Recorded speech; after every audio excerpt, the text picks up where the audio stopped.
How to save draft reels in gallery from Instagram. Hello everyone, welcome back to our YouTube channel. So without any further ado, let's get right into the video. First, locate your Instagram application, then open it. Now tap on the plus icon, then go to reel section, then go to drafts. Here you will find your drafts, tap on it, then tap on the edit button,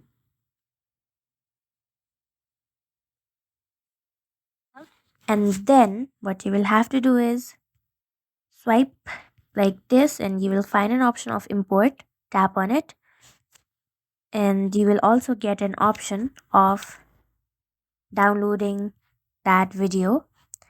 You will get an option of save. Simply tap on that button and then you will be able to download or save draft reels in your gallery. Make sure you have the latest version of the application. So that's it. Thank you for watching this video. Make sure to like, share and subscribe to our YouTube channel. If you got any questions, comment them down and I'll catch you in the next one.